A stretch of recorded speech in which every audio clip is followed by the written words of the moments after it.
আজকে আমি বানাচ্ছি একদম ট্র্যাডিশনাল বাঙালি মিষ্টি গোবিন্দভোগ চালের পায়েস।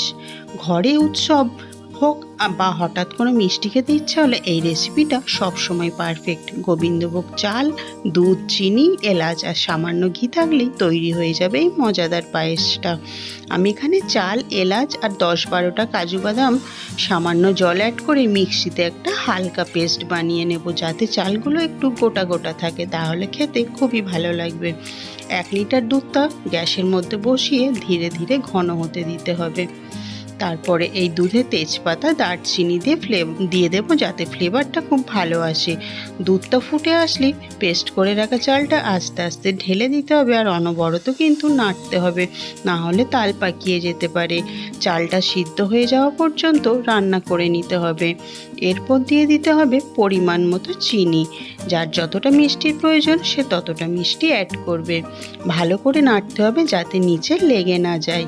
সামান্য ঘি আর কিশমিশ দিয়ে দিলেই তৈরি হয়ে যাবে কিন্তু আজকের এই দারুণ স্বাদের পায়েসটা, যেটা অনুষ্ঠান বাড়ি বা বাড়িতে হঠাৎ খেতে ইচ্ছা করলে বানিয়ে ফেললে একদম পারফেক্ট একটা ডিশ রেডি হয়ে যাবে।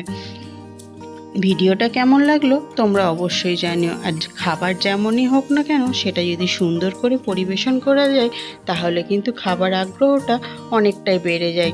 তাই আমি এখানে কালারফুল বাটিতে সুন্দর করে পায়েসগুলোকে রেডি করে ফেললাম, আর ওপর থেকে কিছুটা কাঠবাদাম বা পেস্তা বাদাম ছড়িয়ে দিতে পারো, তাহলে কিন্তু খাবারটা আরোই আকর্ষণীয় করে তুলবে। তো আজকের এই ছোট্ট মিনি ব্লগটা তোমাদের কেমন লাগলো তোমরা কিন্তু অবশ্যই জানিও। আর এরকম নতুন নতুন রেসিপি পেতে চ্যানেলটিকে অবশ্যই সাবস্ক্রাইব করে নিও। আজকের ভিডিওটা এখান